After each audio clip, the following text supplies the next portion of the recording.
Hermanos, ¿cómo están? Vaya abriendo su Biblia, por favor, en Segunda de Pedro, capítulo 3, versículo 15, en adelante.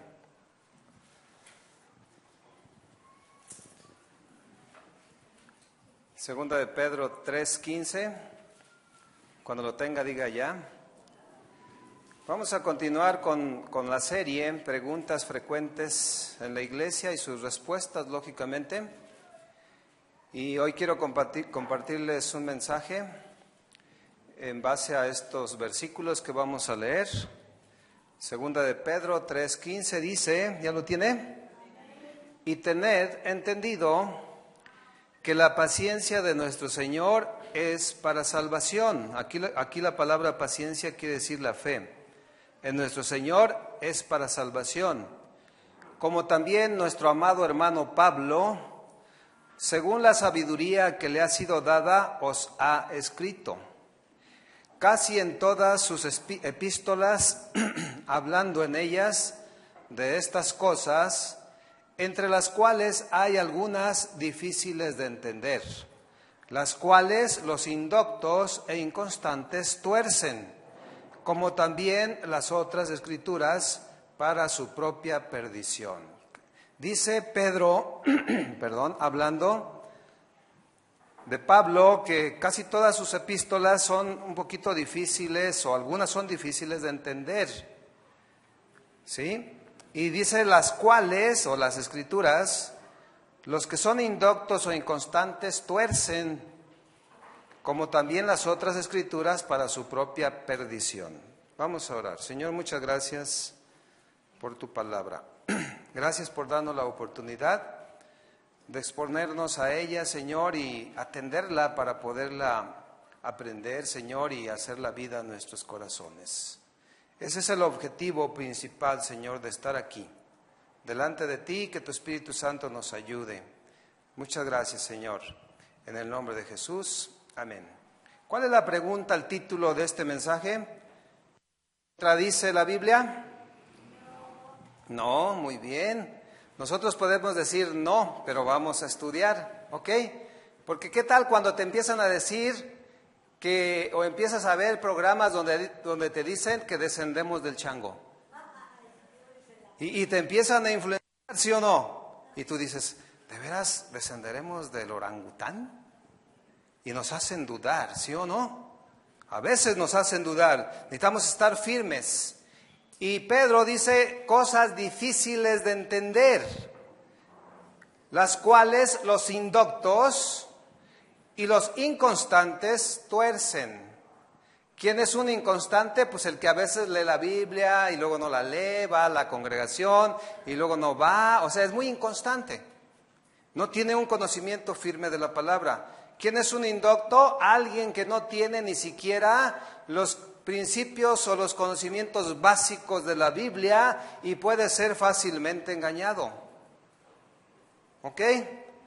Estos temas, hermanos, son de suma importancia porque habla de que nosotros debemos estar firmes, conocer la palabra de Dios, ¿sí? Firmes en la fe y que no seamos movidos o engañados, fíjate bien, por gente que no conoce a Dios o por gente que es incrédula, enemigos de Dios, burladores de Dios y pueden movernos el tapete, ¿ok? Un indocto entonces es alguien que no tiene conocimientos básicos de las Escrituras, no tiene experiencia también y a veces ellos mismos tuercen las Escrituras. El objetivo final, mis hermanos, de todas las Escrituras, fíjese bien cuál es. El objetivo final es la salvación. Amén. Y la salvación viene por medio de la fe, cuando escuchamos la palabra. Fíjate qué importante es no torcer la palabra, porque si se tuerce, eso puede impedir que alguien alcance la salvación. ¿Se está fijando la magnitud de la importancia que tienen estos temas? Cosas difíciles de estudiar, dígale a su hermano, cosas difíciles de entender, dígale a su hermano, por eso tienes que estudiar. Amén. ¿Cuántos de aquí son estudiosos? Que la Biblia se contradice es un tema clásico de los ateos, de los que no conocen a Dios, de los escépticos, de los incrédulos, de los que acusan la obra de nuestro Señor Jesucristo. Es un tema clásico para ellos y no tienen un conocimiento profundo de la palabra. Amén. La Biblia se contradice, dicen ellos. Y ¿sabe qué, hermano? Eso puede arrastrar a muchos que no están firmes en la palabra. Y quiero decirle algo, hay al menos 100 aparentes contradicciones en la Biblia. Diga conmigo, aparentes. Sí, o sea, no son contradicciones, son aparentes contradicciones. Mismas, fíjate bien, que si nosotros las estudiamos, las escudriñamos, no son realmente contradicciones. La Biblia no se contradice. ¿Estamos de acuerdo? ¿Sí? Entonces, pero fíjate, ¿quién escribió la Biblia? Hombres inspirados por Dios. ¿Cuántos? Por lo menos 40 autores de la Biblia. Hermano, ponga así su mano. ¿Son iguales los dedos? Son bien diferentes. Imagínate 40 hombres escribiendo la Biblia. Hombres con un entendimiento, con una cultura, con un entorno cultural diferente. Cada uno de ellos percibía la palabra de Dios y la escribía como la percibía, desde su punto pues de vista, pero era inspirada por Dios. Entonces, cuando dos o más de estos escritores hablan de un suceso en la Biblia, fíjate bien lo que te voy a decir, existe la posibilidad de que aparentemente se contradicen. ¿Ok? ¿Lo está entendiendo? ¿Por qué? Porque unos son más detallistas que otros. Unos son más directos sobre lo que están hablando, el suceso que está pasando en la Biblia. Les voy a dar un ejemplo para que vayamos entendiendo. Por ejemplo, hay un robo en un banco. ¿Sí? Vemos los diferentes diarios, los diferentes periódicos, el Mural, el Informativo, el Informador, el Occidental, etcétera, etcétera. Si usted es observador, cada uno de ellos da una opinión un poquito diferente, ¿sí o no?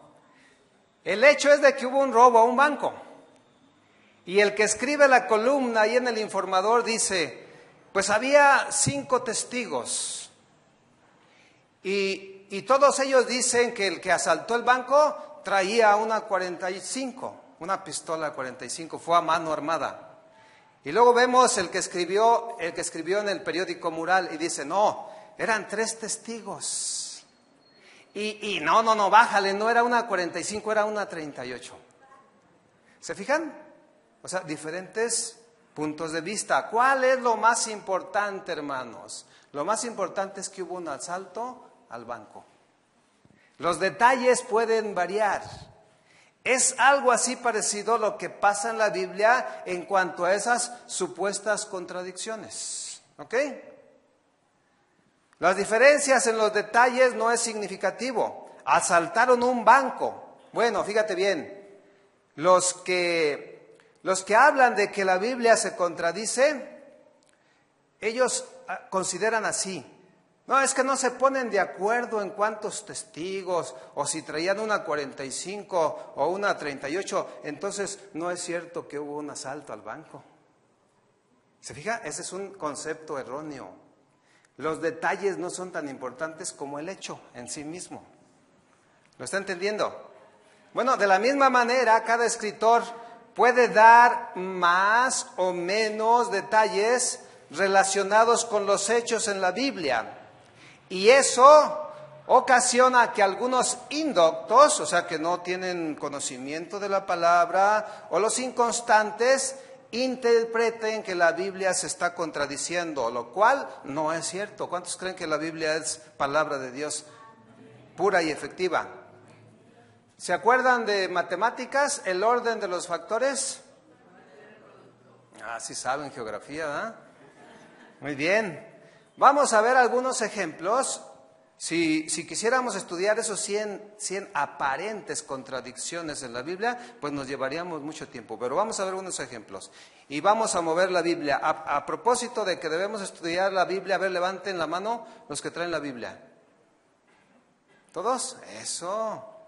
Bueno, es importante tener la Biblia. Vaya a Mateo, por favor, capítulo 8. Vamos a ver Mateo, capítulo 8, versículo 5 y Lucas 7:3. Pero primero vamos a ver Mateo 8:5. ¿Qué dice ahí? Mira lo que dice. Entrando Jesús en Capernaum, vino a él un centurión rogándole. ¿Quién fue a Jesús? Y diciendo, Señor, mi criado está postrado en cama, paralítico, gravemente, ¿qué? Atormentado. Ahora váyase a Lucas 7. 7, versículo 3. ¿Lo tiene? Es el mismo pasaje, pero vamos a ver dos escritores diferentes. Allá escribió Mateo y aquí escribe Lucas. Lucas 7:3. ¿Lo tiene? Escuche bien. Cuando el centurión oyó hablar de Jesús, le envió unos ancianos de los judíos, rogándole que viniese y sanase ¿a qué?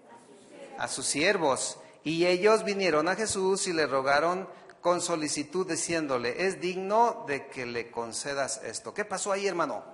¿Qué dice en Mateo? Que fue el centurión. ¿Y qué dice Lucas? Que envió a unos, ¿qué? Ancianos. Bueno, los que dicen que la Biblia se contradice, se agarran de eso. Mira, acá dice que fue el centurión. Y acá dice que envió a unos ancianos. Entonces, se contradice la Biblia. Hermano, ¿se contradice? Esa aparente contradicción está en si el centurión, fue personalmente o envió a los ancianos. ¿Ok? Y mire, acompáñeme a Segunda de Crónicas para ver cuál es la verdadera o la verdad en este aspecto. Segunda de Crónicas, capítulo 3, versículo 1 en adelante. Segunda de Crónicas 3, 1 y 2. ¿Lo tiene, hermano? ¿Qué dice ahí? Comenzó Salomón a edificar la casa de Jehová en Jerusalén, en el monte Moriah. Todavía escucho hojitas, que había sido mostrado a David su padre, en el lugar que David había preparado en la era de Ornán Jebuseo. Y comenzó a edificar en el mes segundo, a los 2 días del mes, en el 4º año de su reinado. ¿De qué está hablando, hermanos? De que Salomón empezó a edificar el templo. Una pregunta. ¿Salomón lo hizo personalmente? ¿Él es el que andaba echando ahí cal y arena y ladrillos? Pues no. Y ahí dice que él lo edificó.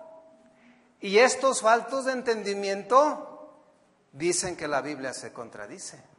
Entonces, lógicamente, Salomón no construyó personalmente el templo, pero él estaba él era el encargado de la obra.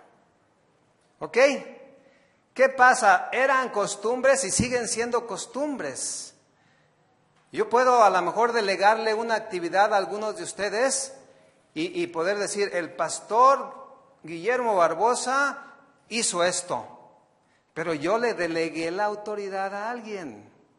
¿Me está entendiendo? ¿Ok? Entonces era una costumbre y sigue siendo una costumbre. Alguien de mucha confianza puede ser enviado en representación de casa de oración.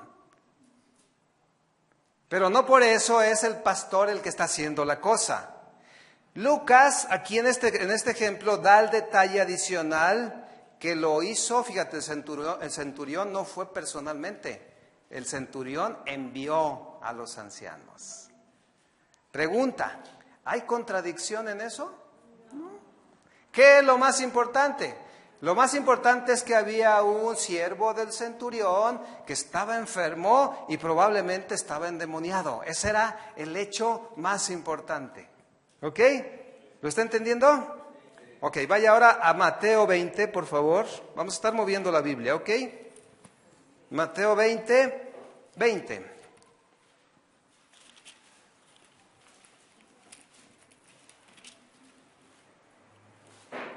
Cuando lo tenga, diga ya.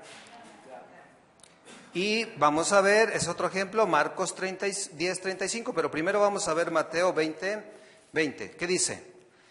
Entonces se le acercó la madre de los hijos de Zebedeo con sus hijos, postrándose ante él y pidiéndole algo. Fíjese, otra vez vamos a leerlo. Entonces se le acercó la madre de los hijos de Zebedeo. ¿Quién eran los hijos de Zebedeo? Jacob y Juan. Postrándose ante él y pidiéndole algo. Él le dijo, ¿qué quieres? Ella le dijo, ordena que en tu reino se sienten estos dos hijos míos. Ah, mira qué amable, ¿verdad? El uno, ¿qué? A tu derecha y el otro a tu izquierda. Ok, ahora vaya a Marcos, capítulo 10. Ahí adelantito. 10:35. ¿Ya lo tiene? Entonces Jacob y Juan, esos son los hijos de Zebedeo, se le acercaron diciendo, Maestro, querríamos que nos hagas lo que pidiéremos. Él les dijo, ¿qué queréis que os haga? Ellos le dijeron, concédenos que en tu gloria nos sentemos, el uno a tu derecha y el otro, ¿qué? A tu izquierda. ¿Qué pasó ahí, hermano? ¿Qué pasó en Mateo? La mamá fue la que estaba abogando. Y acá que dice que fueron ellos personalmente. Y aparentemente hay una contradicción. Y de ahí se agarran los que dicen, no, la Biblia se contradice. No hay que creerle a la Biblia. Se contradice. Entonces, Marcos narra el mismo suceso, pero añade unos detalles. Jacob y Juan, y aquí no se menciona a la madre de ellos, pero ¿cuál es lo más importante allí? Lo más importante es que había una petición egoísta, ¿ok? Que mi hijo, uno al lado a tu mano derecha y el otro a tu mano izquierda. ¿Está notando que cada quien escribe un poquito diferente? Ahora, ¿eso significa que haya una contradicción? No. Entendemos que la madre fue la portavoz, la que les metió el codo, ¿sí? La que quiso hacer palanca, lo cual, mis hermanos, no existe en el reino de Dios, porque Jesús les dijo, no saben lo que piden. O sea, en el reino de Dios, mis hermanos, no hay palancas. Dígale a su hermano, no hay palancas. No, ahí, hermanos, o sea, es la palabra de Dios la que rifa, ¿ok? Muy bien. Entonces, si se fijan, aparentemente hay contradicción, pero no existe. Lo más importante es el hecho. Es algo que nosotros debemos aprender, hermanos, que debemos tomar en cuenta el contexto de lo que estamos leyendo. El contexto del texto. ¿Qué es el contexto? Si tú lees un versículo, el contexto es todo lo que está escrito atrás y todo lo que está escrito adelante, pero no debemos sacar un versículo, nada más el texto, y sacarlo del contexto. Esa es una regla muy importante de hermenéutica. ¿Ok? Entonces, el problema es que los indoctos e inconstantes sacan el texto de todo el contexto. Pero hay que ver siempre, cuando tú veas un versículo, tienes que saber lo que dice antes y lo que dice después, ¿ok? Porque tiene una relación en cuestión al tema que se está desarrollando. Ahí les va un clásico. Ahí está un cristiano compartiendo el evangelio, hablándole a una persona que no conoce del Señor y le está hablando de la creación de Dios. Y por ahí está el escéptico, el incrédulo, el ateo, y le dice, tengo una pregunta para ti. ¿Sí? ¿De dónde salió la esposa de Caín?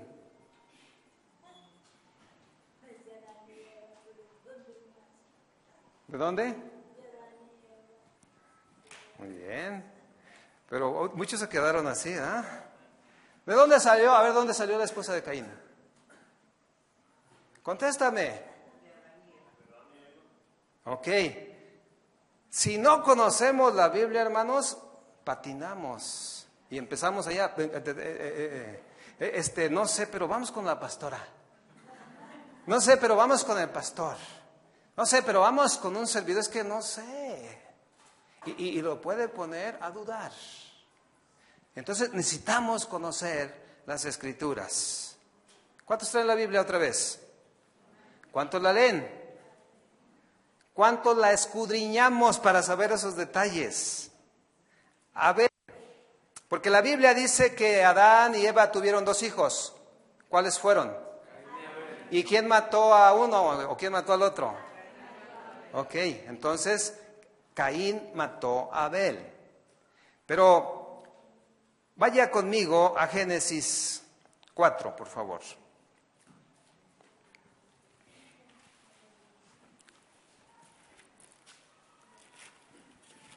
Génesis capítulo 4, versículo 15. ¿Ok? Mira lo que dice. Y le respondió Jehová, ciertamente cualquiera que matara a Caín, 7 veces, ¿será qué? Entonces Jehová puso señal en Caín para que no lo matase cualquiera que le hallara. ¿Sí? Salió pues Caín delante de Jehová y habitó en tierra de Nod, al oriente de Edén. Y conoció Caín a su mujer. ¿De dónde salió la esposa de Caín? La cual concibió y dio a luz a Enoc. Este Enoc no es el que tú y yo conocemos, es otro Enoc.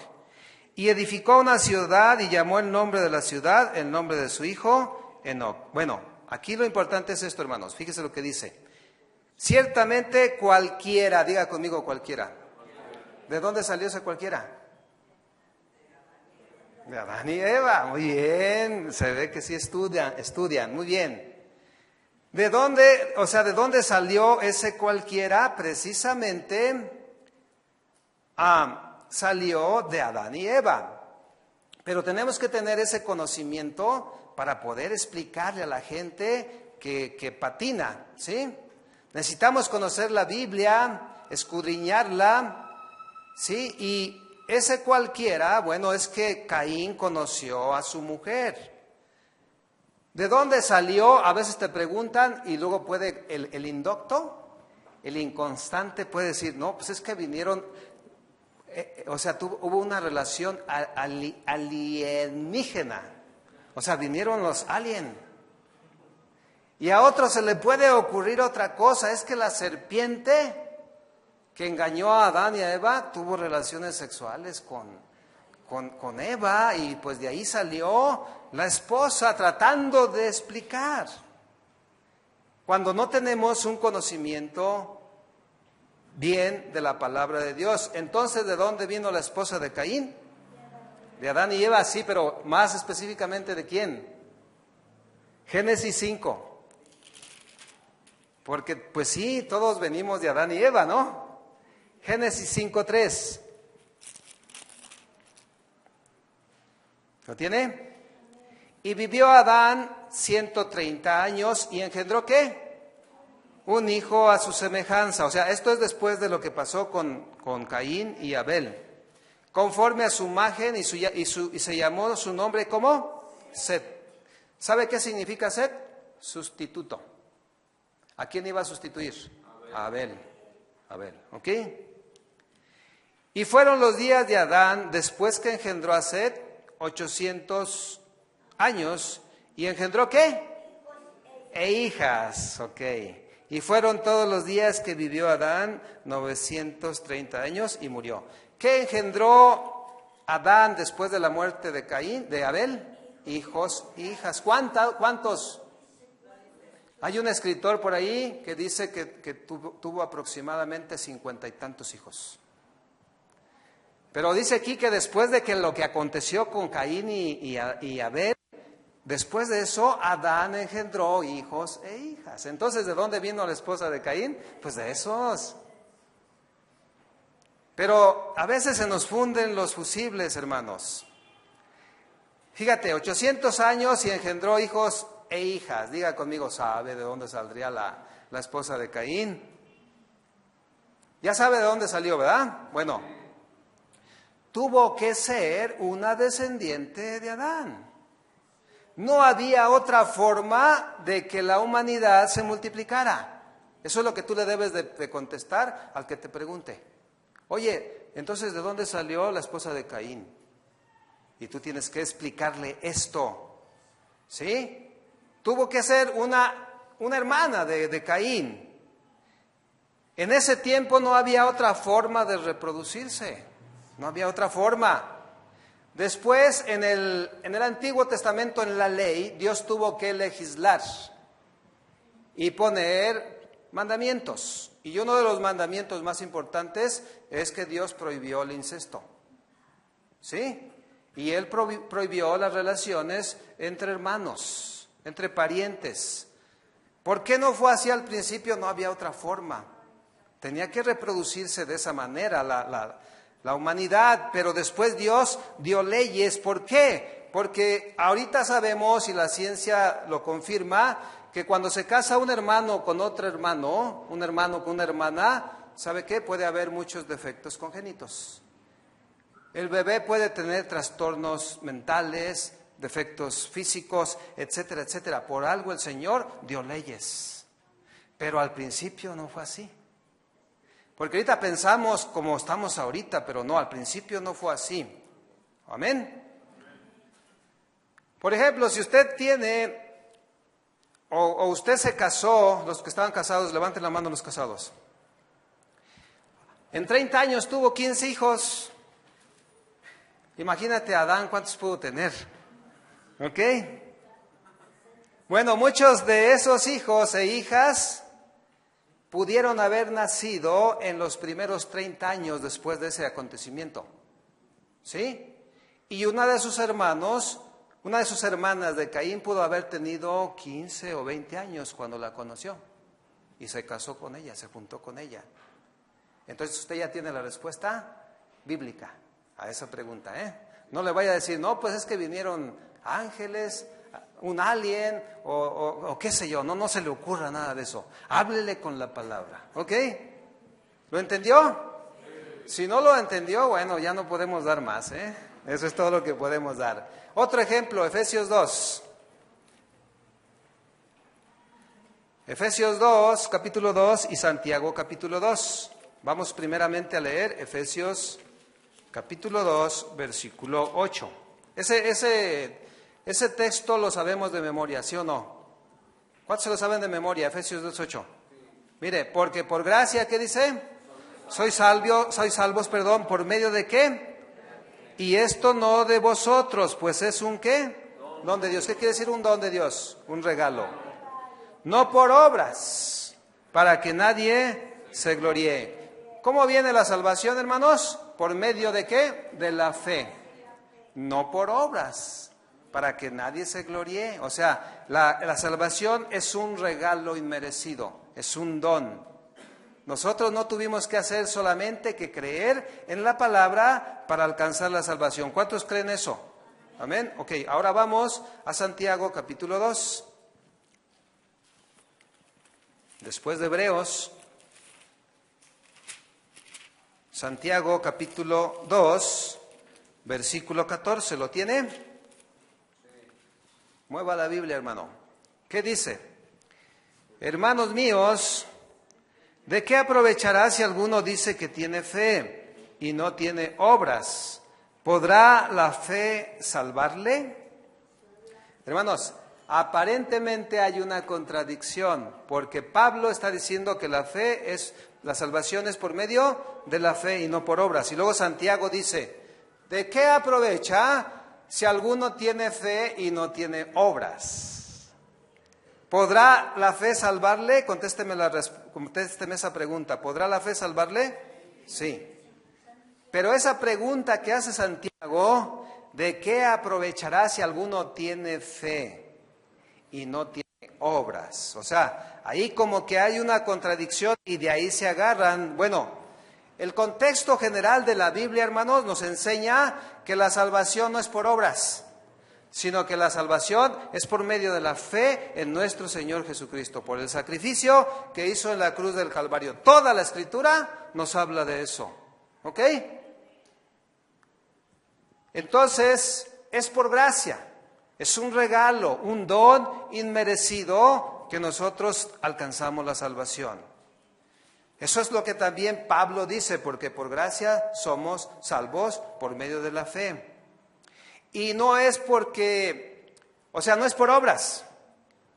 Mira, hermano, la salvación no es porque dejaste de comer hamburguesas en Cuaresma. Tampoco es porque medio te crucificaste en el Cerro del Cuatro, te pusieron ahí y te lapidaron, etcétera, etcétera. No es por eso. Eso es lo que está diciendo Pablo. Y que también, si leemos bien Santiago, es lo mismo que está diciendo. ¿Ok? No, o sea, la salvación no viene por las obras que tú y yo podamos hacer. Si la salvación fuese por medio de las obras, escúchame bien, que todavía mucha gente cree eso. ¿Me estás escuchando lo que te estoy diciendo? O sea, todavía mucha gente que piensa que por las obras que hace se alcanza el favor de Dios. No es así. Tú y yo sabemos perfectamente que fue un regalo de parte de Dios. ¿Ok? Si no fuese así, entonces en vano vino Jesucristo. Entonces, en vano fue el sacrificio que hizo en la cruz del Calvario. ¿Sabes qué? Si la salvación fuese por medio de las obras, Jesús se hubiera quedado en su trono y hubiera dicho, sálvese el que pueda. ¿Sí o no? Entonces, fíjate, tan sencillo y tan fácil que es entender la Escritura. Pero los indoctos, los inconstantes, los incrédulos, ellos dicen, no, ahí se está contradiciendo, es por obras. Pero ¿cuántos saben que no es por obras? No es por obras para que nadie se sienta así que, no, pues yo fui más con los enfermos, yo le di a los pobres, yo me iba de rodillas hasta la catedral. O sea, eso no, hermanos. ¿Ok? Dios no acepta ninguna obra en lugar del sacrificio de nuestro Señor Jesucristo. ¿Me escuchó? Ninguna obra puede suplir el sacrificio de Jesús en la cruz del Calvario. La Biblia considera a las obras como trapos de inmundicia. Y cuando nos ponemos a estudiar lo que significa trapos de inmundicia, significa trapos que usa una mujer que está menstruando. Esas son las obras que la gente a veces cree que con esas va a alcanzar el favor de Dios, pero no es así. Entonces la salvación es un don, es un regalo inmerecido, es por gracia. Y aquí, hermanos, yo les he enseñado mucho de eso. Y les voy a seguir enseñando, porque esa es la clave para la salvación. Escuchar la palabra, creerla y de esa manera alcanzar la salvación. Y lo que dice Santiago es una aparente contradicción. ¿De qué aprovechará, hermanos míos, si alguno dice que tiene fe y no tiene obras? ¿Podrá la fe salvarle? Parece una contradicción y algunos luchan con esto, ¿sí? Pero el entorno, fíjate, ¿sabes por qué luchan con esto? Porque el entorno en que vivíamos previamente, estábamos enseñados así. ¿Cuántas veces fuiste a hacer una manda? A ver, levanta la mano. Alguien que fue a hacer. Yo un montón, me iba caminando hasta San Juan de los Lagos. Ciertamente yo lo hacía por divertirme, pero mis padres cada año iban y pagaban una manda. Y ese entorno te afecta, porque piensas que es por obras, pero no es por obras. Dicen los escritores que aún Martín Lutero batalló con esta escritura de Santiago. Cuando decía, o sea, que si alguno cree y no tiene obras, o sea, a Martín Lutero también se le quiso ahí fundir el asunto. Entonces, a un indocto, a un inconstante, con mayor razón. Pero Santiago mismo enseña que la fe sin obras es ¿qué? Muerta.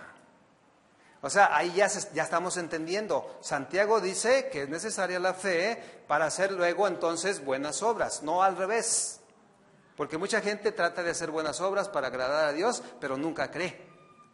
Entonces no hay tal contradicción, ¿ok?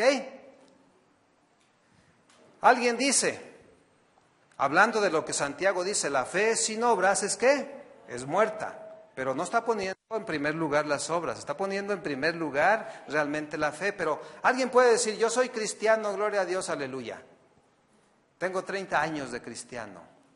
Pero fíjese, sigue siendo el mismo ladrón. O sigue siendo el mismo adúltero. O sigue siendo el mismo chismoso. Y el mismo mentiroso. A ver, fíjese bien, aunque diga que es cristiano, si él sigue haciendo las cosas que hacía antes, está muy en duda su conversión. Está muy en duda que sea aún nacido de nuevo, porque con sus obras malas está negando la fe salvadora de Cristo Jesús. Porque cuando nosotros creemos al Señor Jesucristo, sí, nueva criatura somos. Las cosas viejas pasaron, he aquí, todas son hechas nuevas. Entonces, por más que si usted ve a un cristiano que dice, gloria a Dios, aleluyita, tengo 30 años de cristiano y sigue haciendo las cosas que hacía en el pasado, o sea, no hay evidencia de una fe salvadora. ¿Me está entendiendo? Jesús lo dijo de esta manera, por sus frutos los conocerán. El árbol malo no puede dar buenos frutos. Y el árbol bueno no puede dar frutos malos. ¿Sí? De esa manera lo está explicando nuestro Señor Jesucristo. Entonces pregunta, ¿hay contradicción en esa? Pues claro que no. No hay ninguna contradicción. Entonces, mis hermanos, por eso es de suma importancia escudriñar las Escrituras. ¿Lo está viendo? Que es muy importante saber la Biblia. Los ateos, los escépticos, los incrédulos, fíjate, no creen en la creación de Dios. Ellos dicen, no, es que fue el Big Bang. ¿Sí? Y de ahí vino toda la creación. Y nosotros decimos que nosotros fuimos creados por Dios. ¿Cuántos dicen amén? Y que todo lo que existe, Dios lo creó, pero el escéptico, el ateo, el científico, el que es incrédulo, te va a decir, a ver, demuéstramelo científicamente. Pero si tú les preguntas a ellos también y dile, a ver, demuéstramelo tú, tampoco te lo van a demostrar así, de una manera exacta. ¿Qué es lo que dice Hebreos? Fíjate, dice, por la fe entendemos haber sido constituido el universo por la palabra de Dios. ¿Cuántos creen en eso? ¿Cómo es? ¿Por medio de qué? De la fe. Por la fe entendemos haber sido constituido todo lo que existe por la palabra de Dios, incluyendo a nosotros mismos. ¿Cuándo nos hizo el Señor? ¿Qué día de la creación? El sexto día. ¿Sí? Y nosotros por medio de la fe creemos eso. ¿Ok? Pero ellos tampoco pueden demostrar científicamente el origen del ser humano. Pero hay algo importante, hermano. Yo creo que se necesita más fe para creer en el Big Bang que a creer que Dios con su palabra tuvo poder para crear todas las cosas y crearnos a nosotros mismos. Amén. ¿Cuántos lo creen? Se necesita más fe, hermanos, para creer lo que algunos dicen que no, es que tu tatarabuela desciende del ajolote o de una rana. O tu tatarabuelo desciende del orangután. O sea, hermano, se ocupa más fe para eso, ¿sí o no? A creer que fuimos hechos por la palabra poderosa de Dios y fuimos hechos del polvo de la tierra. Y la mujer hecha del costado del varón. ¿Cuántas creen, mujeres? Entonces la esposa es parte del varón. Así es de que, a ver, abrázalo. Muy bien. Otro ejemplo, 2 de Samuel.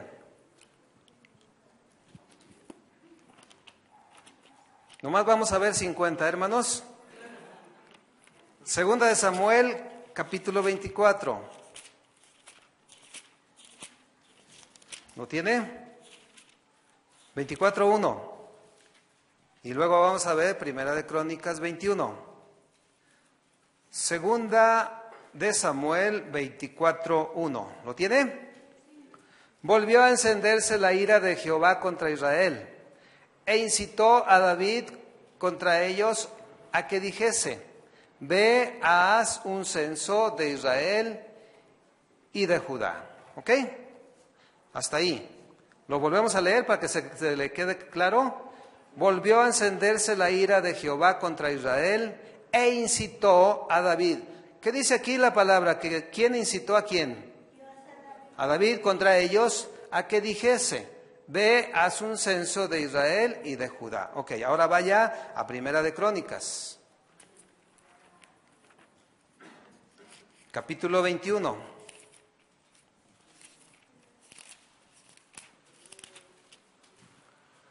¿Lo tiene? 21:1.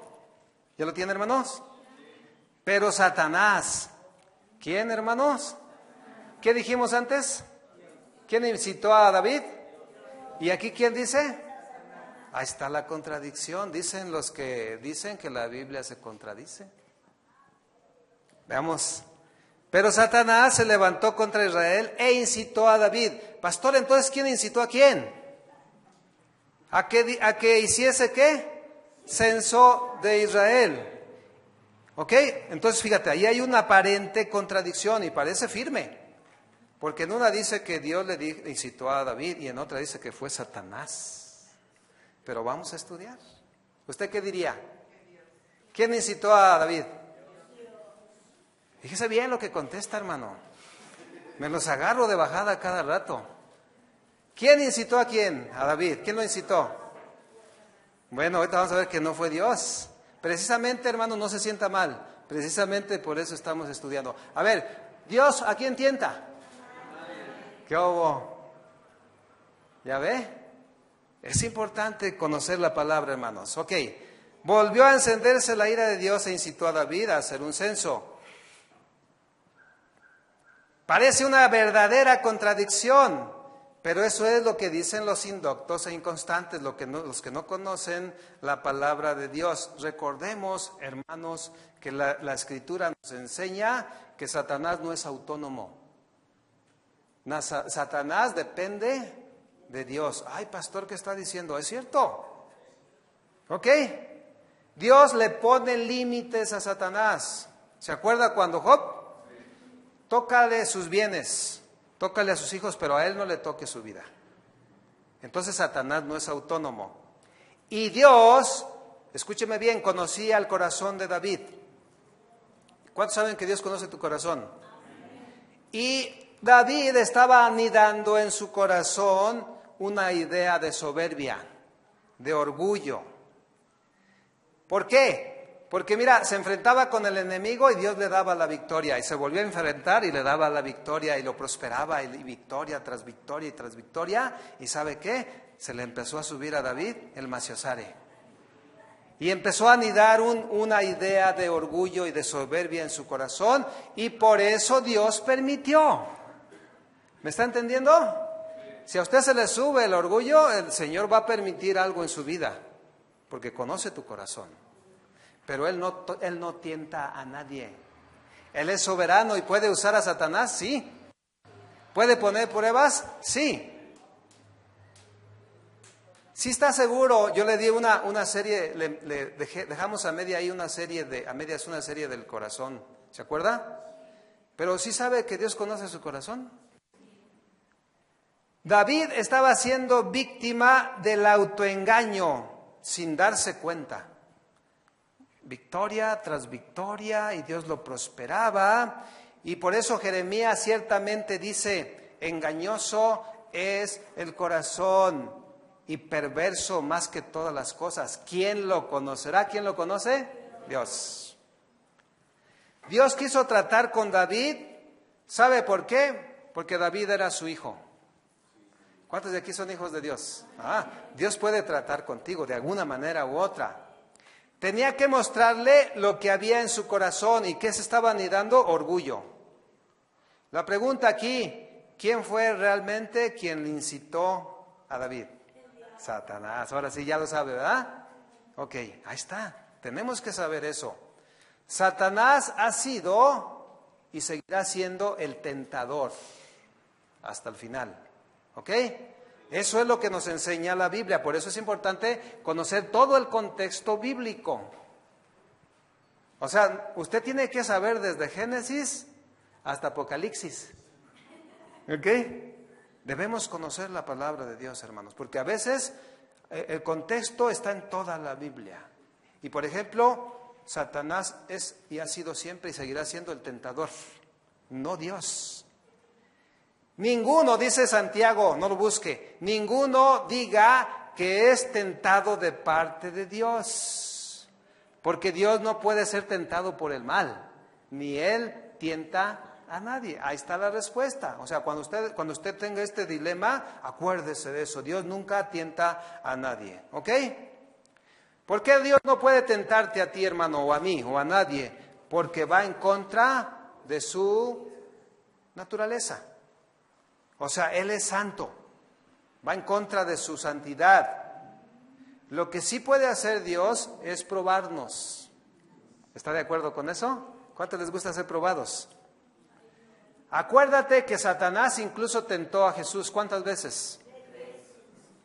¿Sí? Un ayuno prolongado, tenía hambre seguramente. Satanás lo tentó y le dijo, si tú eres el Hijo de Dios, dile a esa roca que se convierta en un delicioso sándwich. A ver, ¿podía hacerlo el Señor? ¿Pero qué contestó?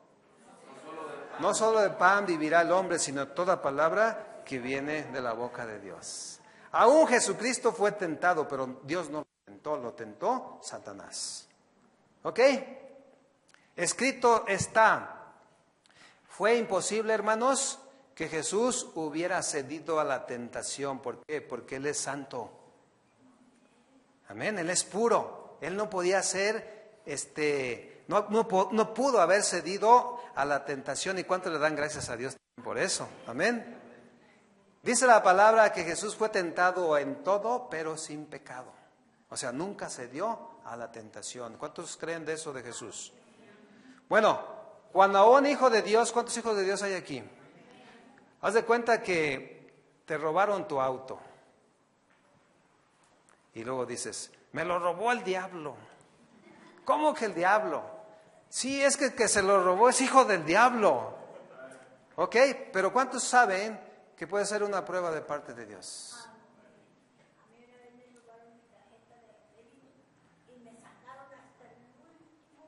¿Y en qué lo probó? ¿En qué la probó el Señor? ¿Qué tanto le amaba y qué tanto quería dinero más que... Muy bien, bien dicho. Hermanos, a veces tenemos nuestro corazón en las cosas materiales y Dios va a permitir pruebas. Sí te lo robó alguien, pero probablemente tú estabas con tu corazón ahí. Y el Señor permitirá cosas para ver qué hay en tu corazón. Amén. Dios está atrás de todas las cosas que nos acontecen. ¿Cuántos saben eso? ¿Sabe por qué? Porque nos ama y porque somos sus hijos. Y Dios al que ama, lo disciplina. Amén. ¿Quieres seguir siendo hijo de Dios? Bueno, vendrán pruebas, vendrá disciplina. Dios está detrás de esas cosas porque está formando el carácter de Cristo en cada uno de nosotros. A lo mejor te pasan otras cosas, pero es porque Dios está viendo tu corazón y está probando tu corazón. Yo hablé de un robo de un auto. El que realmente tentó entonces a David fue Satanás. pero Dios lo permitió para que David se diera cuenta de lo que había ahí en su corazón. ¿Ok? Segunda de Samuel 24. Vamos a ver qué pasó. 24:13. Si lo tiene, diga amén. ¿Qué dice ahí? Vino pues Gad a David. Gad era un profeta en ese tiempo. Y se lo hizo saber. O sea, le hizo saber que la había regado, hermanos, porque hizo el censo. Y cuando hizo el censo, había muchísima gente a su favor. ¿Y sabe qué dijo David en su corazón? Somos bien muchos, como dicen los jalisquillos. Pero ¿sabe qué? Estaba confiando ya en él, no estaba confiando en Dios. Entonces vino, pues, Gad a David y se lo hizo saber y le dijo: ¿quieres que te vengan 7 años de hambre en tu tierra? Número 1. O que huyas 3 meses delante de tus enemigos y que ellos te persigan. O que 3 días haya peste en tu tierra. ¿Qué escoges, David? De parte de Dios. O sea, va a haber disciplina. ¿Quieres 7 años? Dice aquí, 7 años de hambre. O 3 meses perseguido por tus enemigos y derrotado, o 3 días que haya peste en la tierra de Israel. ¿Qué es lo que escoges? Hermanos, Dios quiere enseñarnos a depender plenamente de Él. ¿De qué le estoy compartiendo los domingos? De confiar plenamente en Dios. ¿Sí? Pero David estaba ya confiando en Él y en todas las personas que estaban a su alrededor, y estaba poniendo su confianza en la gente y no en Dios. Amén. Que le reconozcamos a Él como nuestro Creador, como el Rey de Reyes y Señor de Señores. ¿Sí? Fíjate bien, porque cuando viene orgullo, soberbia a nuestras vidas, estamos haciendo lo contrario a lo que Dios nos enseña y estamos siendo semejantes a Satanás. ¿Qué quiso hacer Satanás? Ponerse al nivel de Dios. Amén. Segunda de Samuel 24:13. Vino pues ahí este profeta y le dijo: va a haber hambre, vas a ser perseguido y vencido por tus enemigos. ¿O qué prefieres? ¿Una peste sobre la nación de Israel? Escoge una, di conmigo, escoge una. Le dijo el profeta: porque yo le voy a ir a decir al Señor lo que estás escogiendo. Hermanos, Dios al que ama, disciplina. Y Dios, escúcheme bien lo que le voy a decir, no tendrá por inocente al culpable. Esa es una palabra fuerte, porque Dios es un juez justo, no permite la impunidad. Y en nuestra formación de un carácter cristiano, Dios no quiere que anidemos nada malo en el corazón. Vaya por favor a Primera de Crónicas, ahí adelante, capítulo 21.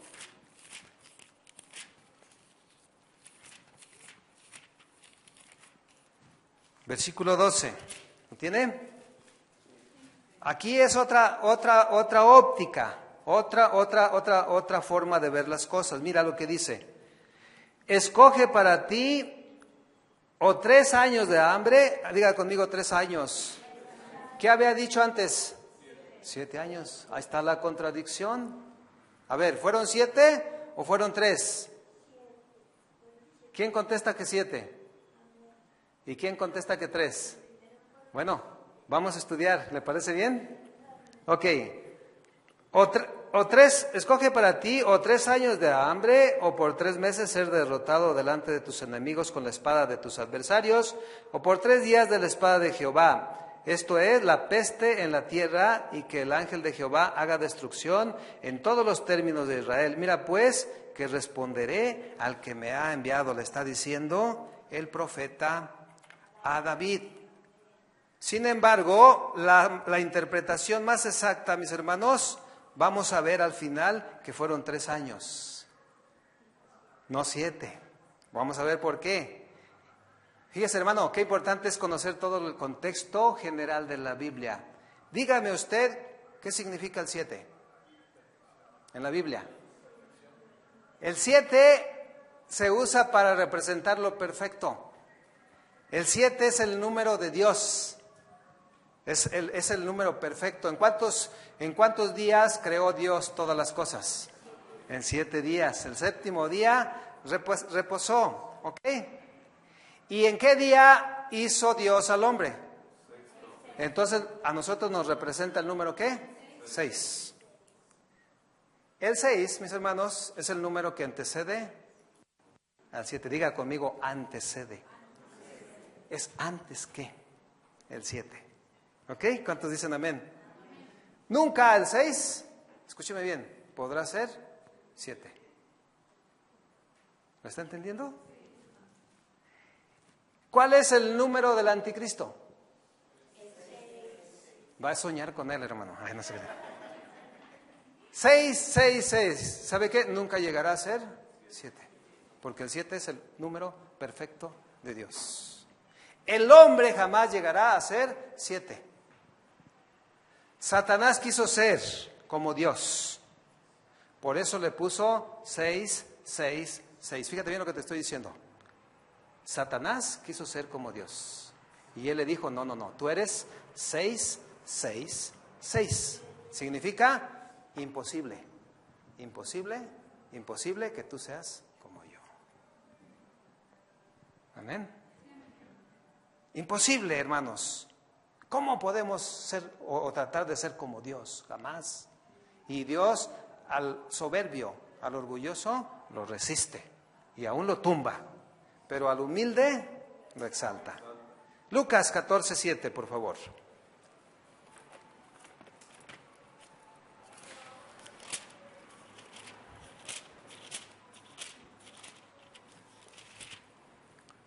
¿Qué dice ahí? Lucas 17, 17:4. Mira lo que dice. Y si 7 veces al día pecare contra ti, y 7 veces al día volviere a ti, diciendo, me arrepiento, ¿qué dice? Perdónale. ¿Y qué le dijo Pedro? Señor, ¿cuántas veces tengo que perdonar a mi hermano que me ofendió? ¿Hasta 7 veces? ¿Y qué le dijo el Señor? No, hasta 70 veces 7. ¿Se fija? El perdón del hombre, fíjese bien lo que le voy a decir. A veces el hombre aparentemente perdona, ¿sí? Pero el perdón más perfecto es el perdón divino, es el perdón de Dios. Y es el número 7. ¿Ok? ¿Por qué no le dijo 6 veces perdona?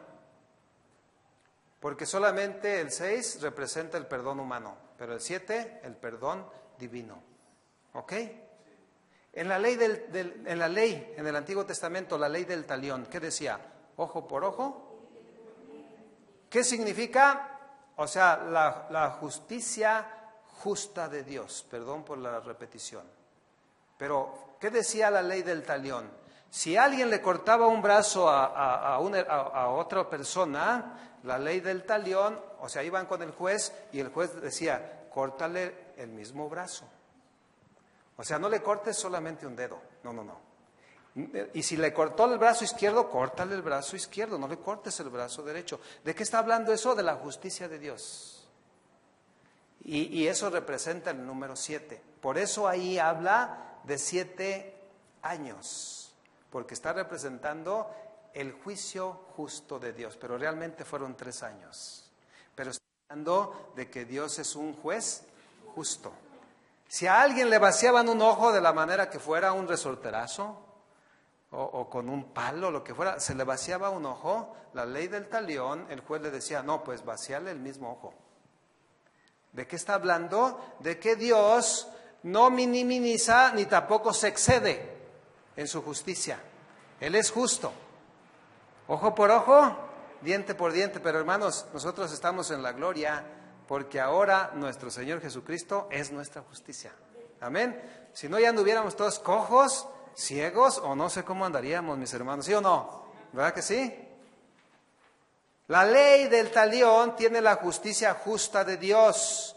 El castigo fue siempre justo adecuado a la falta. No se excedía ni se minimizaba. Un brazo cortado, córtale un dedo. No, córtale un brazo. Un brazo cortado, córtale los dos. No, córtale uno. Es la justicia justa de Dios. Amén. Te robaron un carro y era del año, mi hermano. Y por ahí te lo recuperan y te da gusto. Pero te lo entregan sin estéreo, sin espejos, sin llantas, sin motor. Ahí está tu carro. ¿Eso es justo? ¿No? O sea, si te robaron tu auto, entrégamelo como es. ¿Me está entendiendo? La ley debería obligar al ladrón a pagar lo justo. ¿Pero qué cree? En la actualidad no hay justicia. Hay mucha impunidad. Por eso Dios no podía dejar a David sin disciplina. Por eso dice 7 años, castigo justo. Pero realmente fueron 3 años. ¿Ok? Pero está hablando de la justicia justa de Dios. Dios no podía dejar impune a David porque había cometido un error. ¿Ok? El mal que hicimos, hermanos, siento decirle esto, ya casi estoy terminando, aunque nos faltan como 95 contradicciones. El mal que hicimos, Dios lo va a tratar tarde o temprano. ¿Cómo ve? ¿Que estamos perdonados? Sí. Pero, ¿qué dice la palabra de Dios? Dios no puede ser burlado. Todo lo que el hombre siembra, eso segará. ¿Sí? Si sembrare para la carne, de la carne segará ¿qué? Corrupción. Pero si siembra para el Espíritu, del Espíritu segará vida eterna. Y como padres, podemos decirle a nuestros hijos, a ver, cometiste un error, hiciste algo malo, escoge lo que te voy a poner. Y luego va la mamá, ay, pobrecito. O sea, perdónale el castigo. Perdónale la disciplina. ¿Y sabe qué? A veces somos movidos, hermanos. Pero Dios no. Porque Él es justo. Entonces, si tu hijo hizo algo mal y tú le dijiste que le ibas a dar una disciplina, hazlo. Porque ahí estamos siendo justos. Porque merece ser disciplinado para que camine rectamente en los caminos de Dios. Amén. Mamá, no agarre un leño. No agarre una piedra, no. Haga una disciplina con prudencia, con sabiduría y en amor. Pero si usted ya le dijo a su hijito, a su hijita que lo va a disciplinar y luego se ablanda, aguas. ¿Me está entendiendo? Pobrecito, perdónale, no le disciplines. Y a veces del corazón. Pero fíjese bien. Lo peor es que a veces queremos ser mejor que Dios. Y ahí es donde está el problema. ¿Sí? Donde debe haber disciplina, no la hacemos. Y ahí sí hay un verdadero problema. Acuérdese lo que pasó con Saúl. Que mandó a que destruyera a los amalecitas. Y él se sintió mejor que Dios. Dios, hermanos, es un juez justo. Fíjense bien lo que le voy a decir. Nunca se excederá. Pero tampoco va a minimizar. ¿Ok?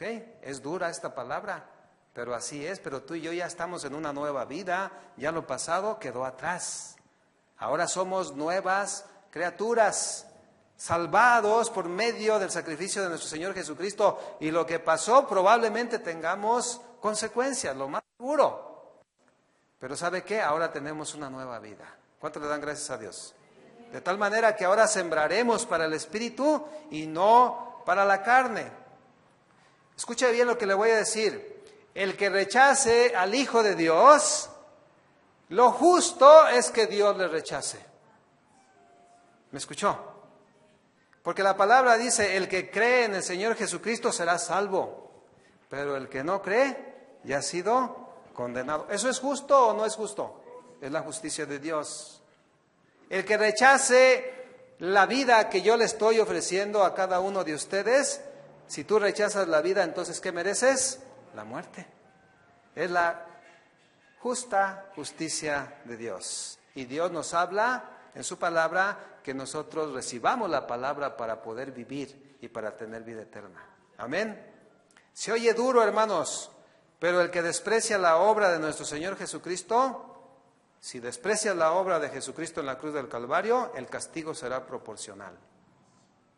Dios no va a minimizar ni tampoco se va a exceder. Pero si tú rechazas al Hijo, Él te rechazará a ti. Qué tremendo, ¿no? Dios, entonces, mis hermanos, al que ama, disciplina. ¿Le seguimos con las contradicciones o ya le paramos? Póngase de pie ya. Vamos a orar. Gracias, Señor.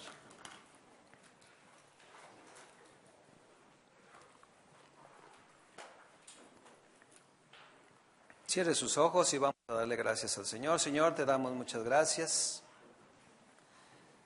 por escuchar tu palabra, Señor, por alertarnos a que debemos, Señor, escudriñar las Escrituras. Debemos ser estudiosos de tu palabra. Debemos congregarnos, aprender tu palabra, Señor, a memorizarla, a discernirla. Tú nos has dado, Espíritu Santo, Señor, para guiarnos por la verdad. Señor, y estos temas son de suma importancia, porque hay quienes dicen, palabra se contradice, lo cual no es cierto. Lo que pasa es que son personas incrédulas, burladores de la palabra de Dios, de la obra de nuestro Señor Jesucristo, gente incrédula, ateos, indoctos, inconstantes, que no conocen la palabra de Dios, y si no conocen la palabra de Dios, tampoco conocen a Dios ni a su Hijo. Señor, pero son temas de importancia, porque nos alertan, porque tu palabra, Señor, es hermosa, tu palabra es maravillosa, tu palabra, dice el salmista, tu ley es perfecta, que convierte el alma. El estatuto de Dios es fiel, que hace sabio al sencillo. Los mandamientos de Dios son rectos, que alegran el corazón. Señor, es por tu palabra tan perfecta, tan armoniosa. Señor, jamás te contradices en tu palabra, Señor. Y es tan hermosa y tan perfecta tu palabra que cuando la escuchamos creímos.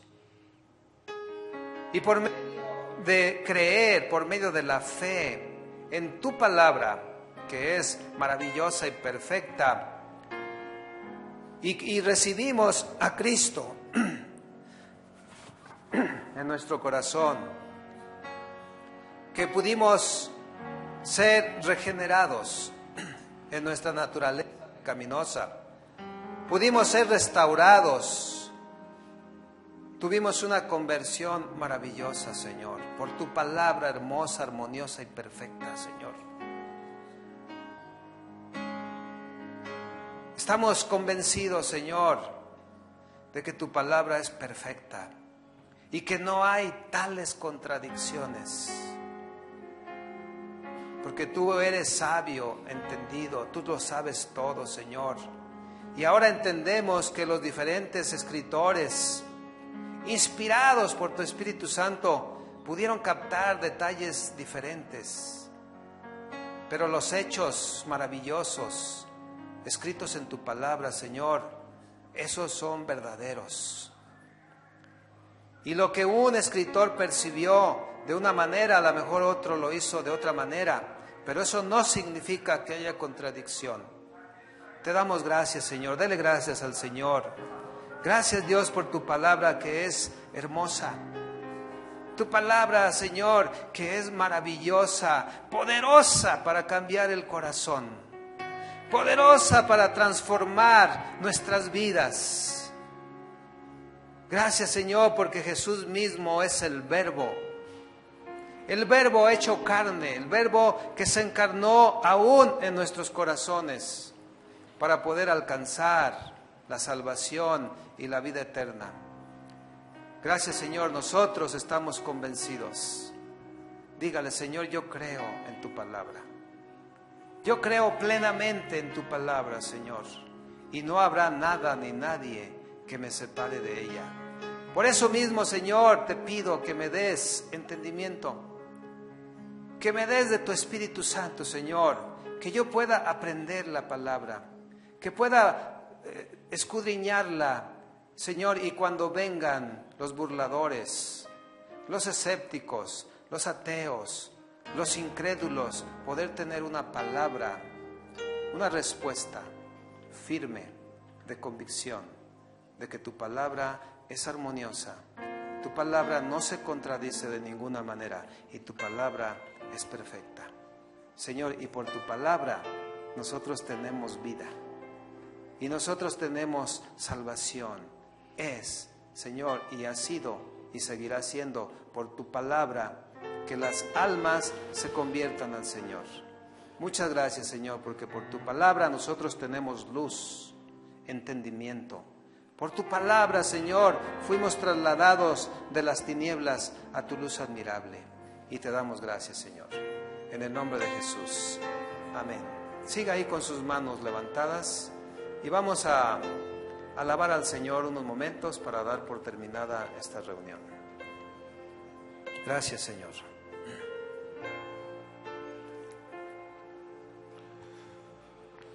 Te adoramos, Jesús.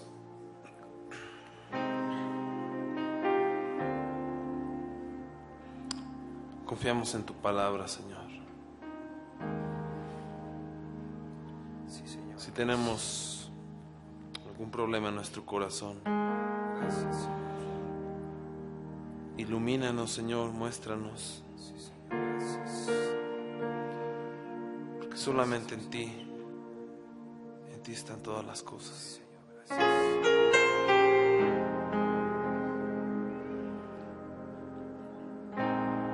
Solamente confiando y creyendo en ti, Señor. Gracias, Señor. Por medio de la fe, Señor,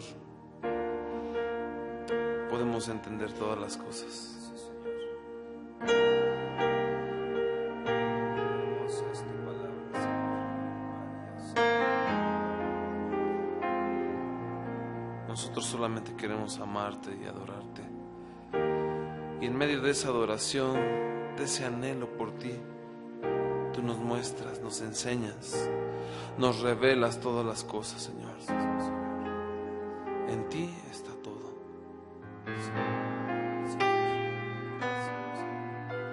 Te anhelo, he venido a decirte que quiero estar junto a ti. Te anhelo, solo puedo decirte yo quiero estar junto a ti. Es en ti donde encuentro mi fuerza, la fe, la pureza, la unción, el poder. Junto a ti se deleita mi alma, solo quiero mirarte, escucharte hablar. Es en ti donde encuentro mi fuerza, la fe, la pureza, la unción, el poder. Junto a ti se deleita mi alma, solo quiero mirarte, escucharte hablar.